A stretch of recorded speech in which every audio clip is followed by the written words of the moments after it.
Angin tidak bernegosiasi pada daun yang gugur. Terik tidak tawar-menawar pada keringat. Bahkan hujan tidak akan menyamar terlalu lama sebagai awan hitam.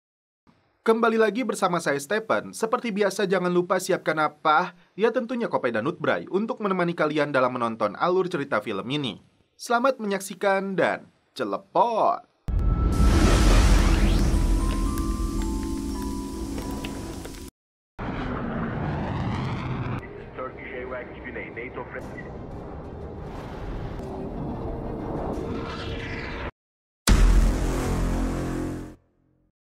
Film dibuka dengan narasi singkat dedikasinya film ini untuk para prajurit bintara seperti Omer Halis Demir, untuk perwira seperti Harun Kilin, untuk prajurit kepala seperti Yunus Emre Ucar, angkatan bersenjata Turki dan semua prajurit yang berjuang tanpa pamrih.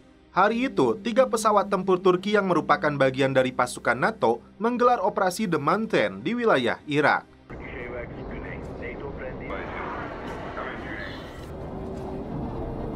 Di sebuah pegunungan tandus, seorang jurnalis bernama Cheida Balaban hendak dieksekusi mati oleh komplotan pemberontak ISIS di depan kamera. Tak jauh dari lokasi, beberapa anggota pasukan khusus menyamar jadi musafir. Dan inilah yang terjadi selanjutnya. Dalam hitungan detik, komplotan penjahat itu dihabisi untuk menyelamatkan Cheida. Letkol Musa adalah pimpinan unit pasukan khusus ini. Anggotanya terdiri dari Mustafa, Esref, Bekir, Ogus, Baibar, dan Arif sebagai sniper. Karena lokasi ini dikuasai ISIS, tim pasukan khusus harus berjalan sejauh 24 km menuju titik penjemputan di sebelah tenggara pegunungan. Cheida heran kenapa hanya dia yang diselamatkan, padahal rekan-rekannya masih disekap oleh mereka.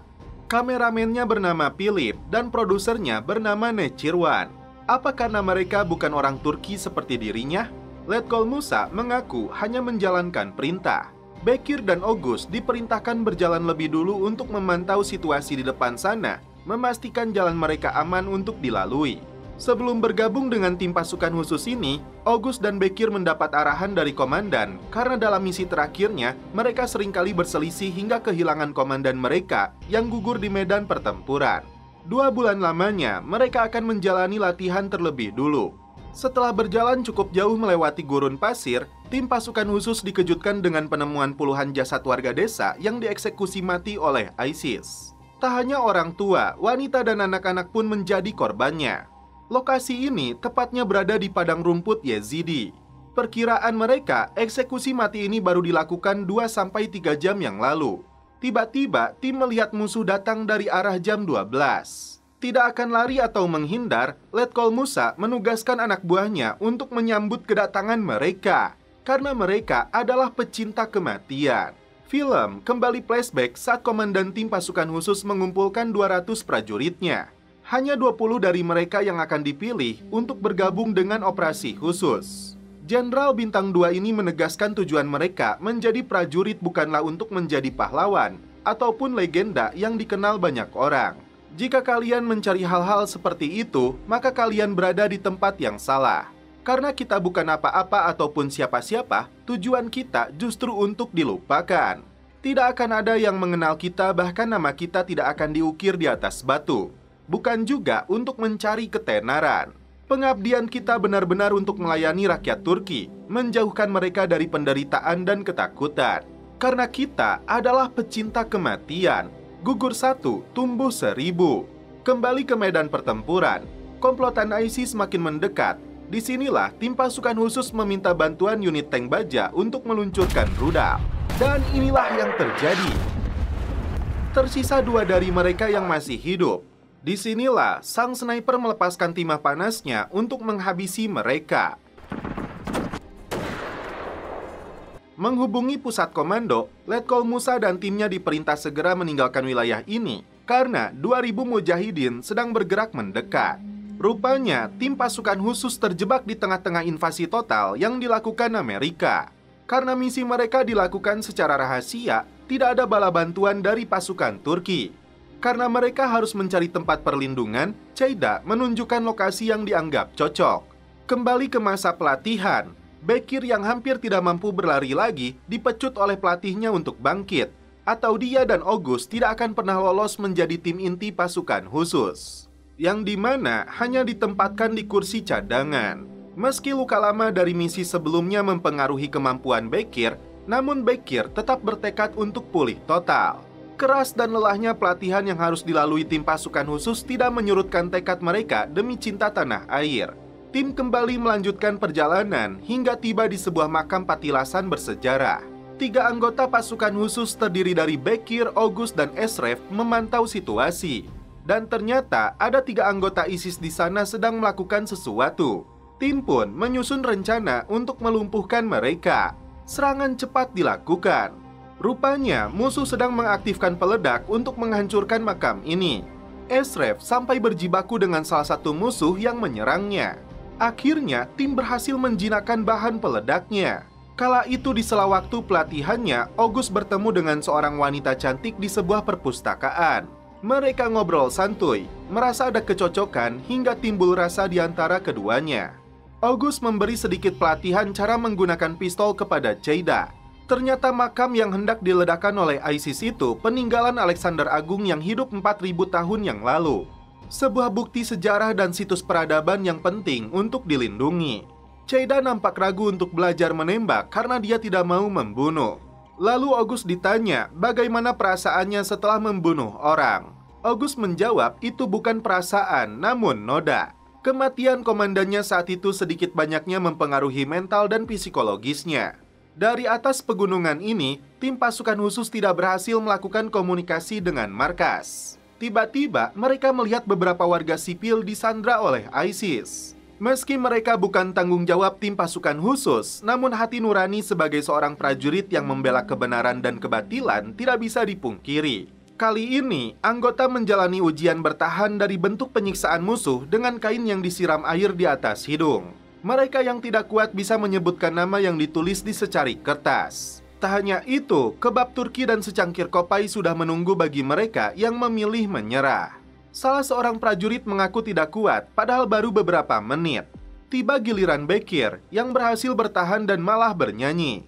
August sendiri berhasil mencetak rekor karena mampu bertahan sampai 42 detik. Kembali ke TKP, tim pasukan khusus bergerak senyap untuk menyelamatkan seorang wanita yang hampir dibakar hidup-hidup. Satu persatu anggota ISIS dihabisi. Ternyata ada sniper musuh yang melepaskan tembakan ke arah tim. Alhasil, adu mekanik terjadi antara Arif dan sniper ISIS. Cheida hampir saja menjadi korban. Giliran Arif yang membalas hingga akhirnya musuh berhasil dihabisi. Seorang gadis kecil yang ikut menjadi sandera terselamatkan. Letkol Musa melepaskan tali dan kain penutup mata korban yang hampir saja dibakar hidup-hidup. Dia bersyukur dan berterima kasih kepadanya. Ternyata wanita muda ini mengingatkan Musa akan anak gadisnya yang meninggal muda. Masih berada jauh dari titik pendaratan, tim sudah menghabiskan sepertiga amunisi. Situasi lebih berat pun dipastikan akan mereka hadapi di depan sana. Terbiasa berada di medan pertempuran, Musa mengingat betul anak buahnya yang tewas di sampingnya mencapai 23 prajurit. Satu persatu dari wajah mereka tidak akan pernah bisa dia lupakan. Salah satu sandera ISIS ternyata seorang prajurit yang mengaku berasal dari pasukan Kurdi. 80 rekannya telah dibantai habis oleh ISIS di latar belakangi invasi Daesh. Menyadari kondisinya sudah sekarat, prajurit Kurdi ini memilih untuk ditembak mati. Tim pasukan kembali melanjutkan perjalanan menuju titik penjemputan. Tak hanya Cheida, kini mereka membawa 2 wanita lainnya yang berhasil diselamatkan dari tangan ISIS. Di tengah perjalanan, mereka kembali berhenti karena melihat sebuah desa yang dihuni sekitar 30-40 warga sipil. Lokasi pendaratan sendiri tidak jauh dari desa tersebut dengan ketinggian 100 meter lebih rendah. Rencananya, tim akan memanggil helikopter jenis T-70 yang jauh lebih mudah untuk mengevakuasi mereka. Dari tempat ini pula, tim bisa melihat wilayah Turki. Cheida melihat kebiadaban ISIS yang mengukir sebuah lagu di punggung korban dengan pisau. Dalam masa pelatihan, komandan mereka sempat bertanya kepada seluruh anggota pasukan khusus. Strategi apa yang dilakukan jika 100 prajurit harus berhadapan dengan 1000 pasukan musuh? Menurut August, cara terbaiknya fokus terlebih dulu dengan kelompok rentan dan gunakan taktik apapun semaksimal mungkin. Masuk ke pedesaan, tim pasukan khusus bergerak dengan penuh kehati-hatian memastikan tidak ada musuh yang mengancam. Dan ternyata situasinya kondusif. Bocah ini bisa bertemu kembali dengan ibunya. Letkol Musa dan anak buahnya disambut pemuka desa setempat yang akan menyajikan santap sore karena mereka tahu pasukan Turki bukanlah musuh. Dia memperkenalkan satu-satunya pejuang di desa ini yang bernama Boran. Dia menyebut di desa ini terdapat 25 orang dewasa dan 15 anak-anak. Hanya dialah satu-satunya yang bisa memegang senjata. Tim memutuskan untuk beristirahat terlebih dulu. Boran mengaku kakinya tertembak ISIS saat membela keluarganya di Talafar. Tanah di desa tersebut dianggap paling subur di wilayah ini. Gandum dan buah pun bisa tumbuh. Namun setelah perang, semuanya hancur. Dalam sejarahnya, Kekaisaran Ottoman menyebut tempat ini adalah Turkmenrich. Tiba-tiba, markas memberitahu tim bahwa pasukan ISIS telah mengalahkan Irak dan Kurdi di wilayah itu. Batalion utama mereka yang berkekuatan 100 orang sedang menjarah desa terakhir. Tidak jauh dari desa tempat tim berada saat ini. Dan itu artinya mereka harus segera dievakuasi. Cheida meminta Letkol Musa untuk menyelamatkan warga desa ini yang akan menjadi sasaran selanjutnya. Musa beralasan ini bukan tanggung jawabnya, karena misi dia sebenarnya hanya menyelamatkan Cheida. Cheida memohon kepada komandan pasukan khusus, apapun ras dan asal negara warga desa ini, mereka tidak sepatutnya menjadi korban. Karena itu, Cheida memilih untuk bertahan bersama mereka. Malam itu, komandan Musa merenung sambil menulis sesuatu di atas kertas. Belum jelas apa keputusannya. Helikopter akan mendarat saat fajar. August menceritakan mendiang komandannya dulu yang sering menghukum dirinya dan Bekir karena kerap kali berkelahi. Terkesan aneh dan lucu karena tidak ada alasan kenapa mereka berselisih. Ditanya apa pendapat August tentang penduduk desa ini, sebagai prajurit Turki, hati kecilnya tidak bisa membiarkan mereka menjadi korban kebiadaban ISIS. Di pagi harinya, helikopter terbang untuk mengevakuasi pasukan khusus. Namun penduduk desa sudah berkumpul juga di titik pendaratan. Cheida heran karena Letkol Musa memutuskan untuk menerbangkan anak-anak termasuk dirinya. Namun dia berpesan agar reporter ini tidak menulis apapun tentang pasukannya. Karena dia dan anak buahnya bukanlah siapa-siapa. Akhirnya, helikopter pun terbang membawa Cheida dan anak-anak untuk dibawa ke tanah Turki. Komandan mereka dari markas heran kenapa tim pasukan khusus tidak ikut terbang. Letkol Musa mengatakan dia akan bertahan karena badai akan datang. Kemudian masing-masing anggota menegaskan keputusan satu suara dengan komandan Musa. Akhirnya, jenderal memberi waktu kepada mereka untuk dievakuasi esok hari. Tim mengibarkan bendera Turki sebagai simbol ini tanah air mereka yang akan diperjuangkan sampai titik darah penghabisan. 7 anggota pasukan khusus ini siap melindungi warga desa meski amunisi yang mereka miliki sangat terbatas. Dengan bahan peledak yang terbatas dan stok bensin yang ada di desa ini, tim akan memasang ranjau untuk menyambut kedatangan 100 prajurit musuh. Sebagai sniper, Arif akan menempati menara masjid, lokasi yang tepat untuk membidik musuh. Karena kekurangan personil, gadis ini bersedia untuk membantu tim mengantarkan amunisi saat pertempuran berlangsung. Warga desa akan bertahan di ruang bawah tanah, sekaligus benteng terakhir tim pasukan khusus. Karena amunisi yang terbatas, tim harus pintar-pintar menghematnya. Setelah pasukan musuh sudah terlihat, tim mulai menempati posisinya masing-masing. Bukan hanya 100 lagi, namun Arif melihat setidaknya ada 200 prajurit lengkap dengan kendaraan taktis. Bahkan mereka membawa 1 tank baja. Setelah musuh mencapai titik ranjau, ini yang terjadi.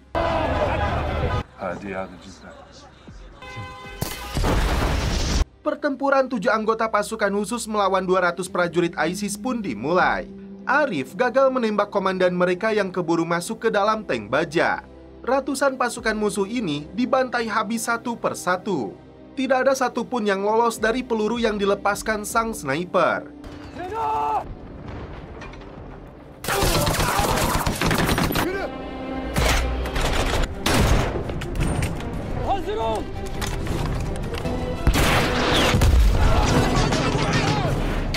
Boran hampir saja tewas jika Esref terlambat menyelamatkannya. Tim kewalahan untuk melumpuhkan tank tersebut, sampai Anissa berlari membawa RPG.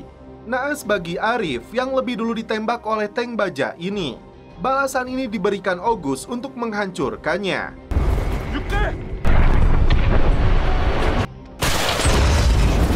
Meski terluka, Arif masih mampu bertahan setelah mendarat di atas Suhunan. Pertempuran sengit terus berlanjut. Baibar yang berada di pos sayap dibuat kewalahan. Namun tidak ada kata menyerah untuk tim pasukan khusus melakukan perlawanan. Anissa sampai terluka di kaki akibat terjangan peluru musuh. Ogus segera menggendongnya. Arif kembali bangkit menghabisi musuh yang tidak habis-habisnya. Sementara Boran sendiri sudah tertembak di perutnya. Naas bagi Mustafa yang tertangkap oleh musuh. Mustafa titipkan anaknya kepada Arif. Mustafa mengeluarkan granat yang dia sembunyikan di balik rompinya. Seraya berteriak, gugur satu tumbuh seribu. Mustafa menjadi korban yang tewas pertama dari pihak pasukan khusus. Karena dua anggota lainnya terluka, tim memutuskan untuk mundur.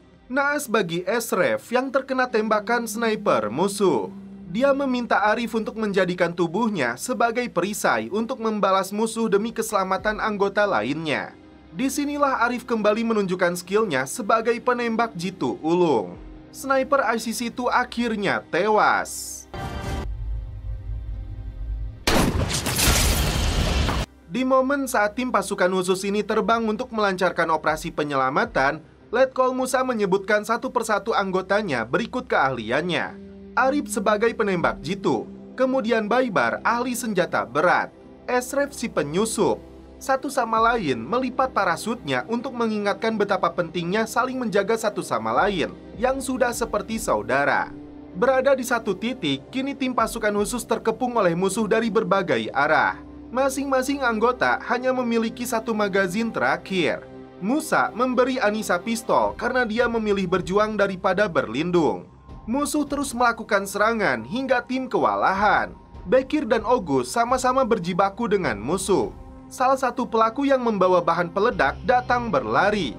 Karena pelurunya habis, Letkol Musa langsung menghadang demi melindungi anak buahnya. Hingga dia sendirilah yang menjadi korban. Begitupun dengan Boran. Akhirnya seluruh musuh berhasil dibantai habis. Dari atas helikopter itu, Cheida membaca pesan dari Musa bahwa dia memiliki seorang putri yang sudah meninggal. Jika saja dia masih hidup, Musa berharap dia akan menjadi seperti Cheida, yang berjuang dengan hati, pengetahuan, dan tantangan, berani mengkritik militer Turki. Sebelum mengembuskan nafas terakhirnya, Komandan Musa memberi pesan terakhir untuk menjaga persaudaraan mereka, menyelamatkan seluruh warga desa yang tersisa. Dan ingatlah selalu dengan tujuan kita. Tim yang tersisa akhirnya berhasil kembali pulang ke Turki membawa penduduk desa sesuai pesan terakhir sang komandan pasukan khusus.